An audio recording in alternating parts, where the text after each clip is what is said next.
So recently, another college football content creator did a video talking about which former powerhouse program could return to glory in 2024. Back in the 90s or early 2000s, they were the talk of all of college football, fighting for national championships. And since they've kind of dwindled down the pecking order and are sitting in the cellars of their respective conferences, you have the usual suspects: Nebraska, Virginia Tech, Miami, a few others. But today I figured, if I were a betting man, which team right now do I believe has the best chance of returning to that glorified status going into 2024 and beyond? Before I begin, if you're brand new, welcome on into the channel. Yes, I know I've been gone for the last several days, had other things in my life happening, but we're back and we're here to talk college football daily, recap in 2023, a look ahead to 2024, and a bunch of other nonsense. So if this is the daily dose of college football content you need to survive the dreaded offseason, might I recommend that you hit the subscribe button down below and the ring notification. That way you don't miss a single episode on this platform. Make sure that you leave a comment. Who do you think has the best shot of returning to elite status in 2024 and beyond? Tell your friends, your family, your mortal enemies, best of bros, the drunk dude passed out in the Publix parking lot, and college football aficionados everywhere about this channel, because we're on the race to become the #1 YouTube show talking about our favorite sport. Continue to follow me on all my social media platforms at Mr. Cole Thompson. And again, subscribe to the channel. That way, college football conversations never have to stop flowing, even off the video camera. So, who has the best chance to return to glory? Josh Pate was the guy that came up with this video. That way people say I'm not stealing his content. I'm actually doing a little bit of a breakdown of it. But he mentioned 4 teams: Tennessee, Nebraska, Virginia Tech, and Miami. I'm going to throw a 5th team in there because I really loved what they did this past season on the recruiting trail. And I think every one of these teams has a legit shot to start a dialogue. I don't think any of them are going to get to the promised land and make it all the way down to the national championship, go through a 12-team playoff, and eventually win a title. But I do think that there is at least some dialect and conversation that several of these teams finally trending up in the right direction. Let's start off with an easy one: Tennessee.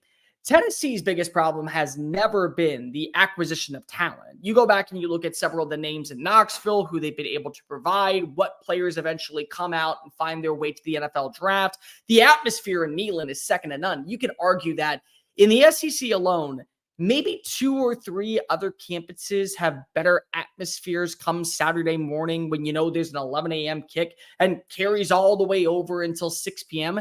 They have the talent. What's happened is they've shot themselves in the foot a million times over. And with that includes the NCAA investigations. Hello, Jeremy Pruitt. I'm not going to bring up Josh Heupel this past year, but I will bring up Josh Heupel in the sense of, imagine his offense with players that he handpicked, not players that were on the roster and players that were a part of the system, but players that he said, I want you from the transfer portal. I want you from the recruiting trail. I want you from the transfer portal. I want you as a 5-star. And we're going to build and concoct something into promising potential. That's what 2024 feels like. Nico Iamaleava was the quarterback he hand-selected. Hendon Hooker, take nothing away, was phenomenal. And Joe Milton had his moments of glory. But now you get your quarterback. You also bring in an exceptional left tackle in Lance Hurd from LSU. Chris Brazzell, the wide receiver from Tulane. Brew McCoy's coming back in. You have talent at running back. And the defense finally feels like it's hitting its stride. It's very hard-pressed to say that Tennessee, simply based off of roster construction, is not going to be a player this year.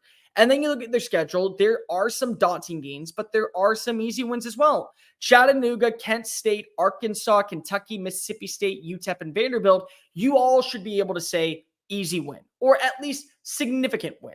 NC State in week 2 is going to be a very interesting matchup. Oklahoma to start off the brand new era of a 16-team SEC in Norman. Josh Heupel's home away from home is going to be fun. Alabama, that game's always going to have implications, in Georgia. So if you can just win, say, half of those matchups, we're talking about 9-3, maybe even 10-2. And 10-2 gets you into the college football playoff. It's a very manageable schedule. And the thing that I'm looking at more so when it comes to Tennessee than anybody else, they finally have the pieces to run Heupel's offense the way Heupel envisioned. As long as you have those names in the line, it's very hard to say that Tennessee is going to be taking a step back rather than a step forward. How about Virginia Tech? Virginia Tech, for years, used to actually be one of the best teams in the Big East, and then they made the transition over to the ACC, and they were still very good. Frank Beamer set an identity and a tone. And in my opinion, it was defense. Yeah, you had some good offensive metrics all the time, but really defensively, you look back at what the Hokies were. That's what carried them to a national title appearance in the early 2000s. That's what allowed the offense to keep humming. And so, what'd you do? You went and you hired a guy by the name of Brent Pry, who was one of the best defensive coaches in college football at Penn State. And lo and behold, he's gotten the results. This was one of the best secondaries last season. On top of that, this was also one of the best pass rushing units in the ACC. They were great against the run. They had some success offensively. And finally, after years of mediocrity with the Justin Fuente era and then the start of the Brent Pry era, Pry gets his first winning season. And now you look at this team, and they bring back the most talent in returning production in college football. They're returning over 85% of the talent from last year, including starting quarterback Kyron Drones, who is phenomenal in the open field. You like Josh Allen, you like KJ Jefferson, what they do. Kyron Drones, is basically a plug and play replacement alongside those guys. And then you look at the schedule. Do you realize who is not on there? Florida State. You realize who is on there? There are two trap games, Miami, Clemson. So if you're able to get past those schools and you look at the ACC, how they've dropped the ball for years on end with the emergence of talent, you just have to get past them. You also have games against Old Dominion. You have games against Virginia. You have games against Marshall, Vanderbilt, Rutgers, Stanford, Boston College, Georgia Tech, Syracuse, Duke. I think every one of those games is at least a coin flip, maybe even just like a half coin. Like it's already turning, and right before it hits the bottom, you say heads, and it's tails, and you lose on a game-winning field goal. But that's what Brent Pry has working with him. I believe that when you look right now at a team like Virginia Tech, they're right there. Blacksburg, it's an atmosphere. It is a place of wonder. And honestly, for college football aficionados everywhere, you need to make a trip up to go see the stadium. You need to watch Enter Sandman. It is one of the greatest pregame rituals that you will ever experience on a college football Saturday. And to get Virginia Tech back to where it once was, that just does wonders for the ACC moving forward. Because, Florida State's there. Clemson still is hanging around so long as Dabo is running the show. But there really is a significant drop-off in the other teams in the ACC. Wouldn't it be wonderful to say that Miami and Virginia Tech were back? Speaking of which, let's talk about Miami. Miami to me is the team that is going to be Texas 2.0. I have beaten that into a drum the entire offseason for now 2 years, and I'm going to stick by it. And I don't think my analogy is that far off. You look at Miami in year one underneath Mario Cristobal, a guy who willingly left a job where he was comfortable to go to a place he couldn't pass up. They went 5-7. Steve Sarkisian left a job that he was comfortable with and probably would have been named Alabama's next head coach this offseason, went 5-7 with Texas. Then they went 7-5 last year in Coral Gables. They should have gone 8-4 because they should have taken a knee. You take a knee, guess what happens? You end up winning a football game. You don't worry about finishing 7-5. And what did Texas do? Well, they went 8-4. And then year three, they went 12-2. They went to a college football playoff, and Quinn Ewers throw away to Adonai Mitchell from competing in the national championship. Miami could do the exact same thing. They brought in the quarterback that I think everybody knew that they were targeting in Cam Ward. The other thing that's really important when it comes to Miami is they have talent on the offensive line. Stable talent, guys who have been in the building now for a full year. And even though Mario is not the best when it comes to developing said talent, what he's great at is finding said talent and getting the right people to develop those names into household figures in the ACC.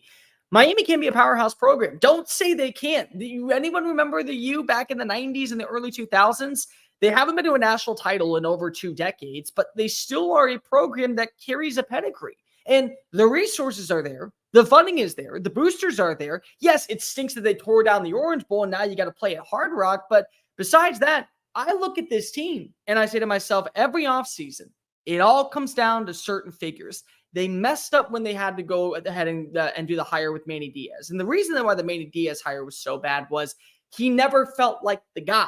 He leaves in the middle of the night to go become Temple's head coach. And then you watch as Mark Richt sits down for the program and says, well, we got to make somebody that's going to be able to keep these recruits. Let's bring back Manny, even though it never felt like that was the dude. And you know this because he did a decent job going 7-5. And because Mario was available, he was shown the door. And now he gets to go show off against a team against Miami when they face off against them in Durham. Games against Florida, Florida A&M, Ball State, Florida, South Florida, Virginia Tech, Cal. Louisville, Duke, and Florida State is the trap window. But I think if you're able to get past those teams and find a way to beat up on the Hokies, yeah, Miami could be that roster. Do not be shocked when they go 9-3, 10-2, make it to the college football playoff, and are an early exit. But hell, at least Mario can say, we're getting close to being back. How about Auburn? Auburn to me is the team that wasn't mentioned in the video I brought up earlier, but I want to bring them up because I look at them and say, what actually is the end goal?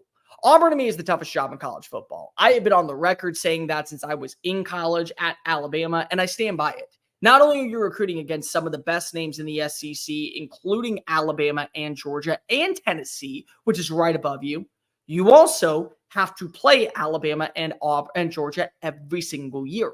It is a daunting task to where the bureaucrats and the boosters say, you don't get the job done, we're going to let you go because we just think that we're up to the same standard. Auburn, every once in a blue moon, will have an exceptional year. And they were a team at one point that you considered maybe on that tier 2 list of not blue bloods, but maybe you would call them red bloods or black bloods or purple bloods or whatever the hell you want to say, because they were right there in the second level. And then, of course, they started to fall off. The Brian Harsin era didn't go as planned. You had some highs, you had some lows with Gus Malzahn. Definitely, we can also agree that Gene Chizik is the most overrated national championship winner, 5-19 at Iowa State before he arrived on the Plains. But this was a top 10 recruiting class that they brought in. They landed exceptional talent via the transfer portal. The quarterback room is going to be a very big question. Bringing in a 4-star talent this offseason as part of your recruiting class, but you still have Peyton Thorne. Can Thorne improve as a passer?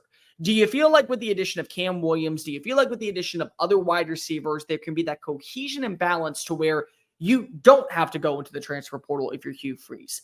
Because partially, one of the major issues I thought with a guy like Peyton Thorne last year was he showed up late. He didn't have the chance to be able to learn an offense and understand the playbook and concepts underneath Philip Montgomery and Hugh Freeze. He had to kind of learn on the fly.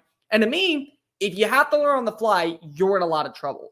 But I do think that Auburn, based off their schedule, they of course have to play Georgia. They of course have to play Alabama, but they do have games against New Mexico, Cal, Alabama A&M, Arkansas, Missouri, Vanderbilt, Texas A&M, and Louisiana Monroe. Every one of those is winnable. If they go 9-3, don't color me shocked. They go 10-2, don't color me shocked. Especially if the Thorne is able to be that version he was at Michigan State, where you trust the running game and you just get the ball out in a quickly, timely manner. If that's the version we see underneath Hugh Freeze, I'm not going to be that surprised to watch the Tigers end up fighting for a spot in Atlanta. And, of course, the last team, Nebraska. They are the identity of never coming back. Everyone want to talk about Texas and what they went through from 2009 after losing Colt McCoy at the start of the first quarter. You got to realize that Nebraska was worse. Nebraska at one point was honestly on the same level as Alabama. They were on the same level as Clemson. They were on the same level as Notre Dame. And a lot of people who are in my age group don't understand what type of team Nebraska truly was. They thought they heard of Tom Osborne. They didn't realize what was happening at Memorial Stadium in Lincoln. And there's a reason why we still talk about Nebraska as a program with a pedigree because of what they did. When you think of Miami, you probably think of Nebraska because both around the same time started to lose a little bit of that momentum. But Nebraska came into the culprit of realizing sometimes better does not always mean better. Great results don't always have to be elite results, because Bo Pelini was running the show, not well liked by boosters, not well liked by the fan base, and players were kind of easy peasy, a little tensions with him, but he got the results. 9 wins almost every single season, and ever since he left, they haven't gotten there. In fact, they haven't had a winning season since 2016. Mike Riley wasn't the answer. You bring back the pride of Lincoln and Scott Frost, which ended up being a huge disaster. And what was even worse is that you fire him 2 games into the next year, and now you bring in Matt Rule. And Matt Rule, I think, has things going. He was able to go ahead and add in Dylan Raiola. You were able to go ahead and add in a few transfers. You finished with a top 25 recruiting class. And you look at this team, they have a good defense. Tony White was my first pick to land the UCLA job. And unfortunately, they just decided to go ahead and hire somebody that had been a part of the program. But make no mistake, White's going to be a hot candidate next offseason. And their defense down the stretch hit their stride. They had multiple one-possession loss games. And so imagine if the coin was flipped and they won those games. What would we be saying about Nebraska going into this year? Are they a contender to make it to the Big Ten championship? Are they a contender to potentially win a Big Ten title? Maybe make it to the college football playoff. You look at their schedule. Yes, they face off against Ohio State. And yes, they're going to face off against a high tempo offense in USC. You want to know who else they face off against? Illinois, Purdue, Northern Iowa, Colorado, UTEP, Indiana, UCLA, Iowa. They could win all those games. So if you tell me that Nebraska were to go anywhere between, what would you say, 9-3, 10-2, would it really be that surprising? Would it really be surprising to see if Dylan Raiola is able to be the quarterback that we think he is? And yes, I do believe he is going to start sooner rather than later. Would it shock you in any way that he ends up being the long-term reason why Nebraska gets back to its glory days? Hell, family played in Nebraska. Family is loved by Nebraska. Maybe it would only make sense for a Lincoln loyalist to make the change back to what Nebraska would be. Ultimately, who would I pick right now to be the team that ends up getting back to glory? I'm going to be completely honest. I go Tennessee. I love what their offense can be underneath Nico Iamaleava. I love the fact that they've been able to recruit at an elite level, and it feels like they have the guy in charge that needs to be there. Sometimes the most oxymoron hires are the ones that we don't see coming, and they end up being the best thing possible. Like Lance Leipold. Lance Leipold, I think everybody knew was going to be a good coach for Lawrence. And everyone figured, okay, Kansas is going to be bowl eligible. You do realize going into next season, the Jayhawks are a team that is very much in play for the college football playoff. And they very much are in play to win a Big 12 title. But nobody would have envisioned that when he was hired from Buffalo. Oh, look, another run-of-the-mill coach that eventually is going to be shown the door. He wants to fix the program, but lo and behold, it's not going to happen. The same thing going to happen with Heupel. You know, you lose Jeremy Pruitt, and now you see a guy from UCF with very little experience outside of a couple of years as Missouri's offensive coordinator become the future and gets Neyland rocking again. And I mean rocking in a positive light. Gets you to a bowl game at the Orange Bowl. Now you're fighting for top 25 status every year. I feel like when you look at Nico Iamaleava and what this defense can be in 2024, very hard pressed to say that the Volunteers are not going to be back to glory. No, I don't think that they will win the national title, and 1998 still has a few more seasons to relish its glory, but don't be shocked if they are in the college football playoff. And seriously, if Nico is as advertised, don't be shocked if they win a couple of playoff games and are in the hunt going down the stretch to potentially hoist up a national title. Leave a comment down below. Who do you think of those 5 teams ends up having a dominant breakout season in 2024? Tell your friends, your family, your mortal enemies, best of bros, and college football aficionados everywhere about this channel because we talk college football daily. Follow me on social media, Twitter, X, Instagram, at Mr. Cole Thompson. That way, conversations surrounding our favorite sport never have to stop flowing. I'm Cole Thompson. Until next time, later, folks.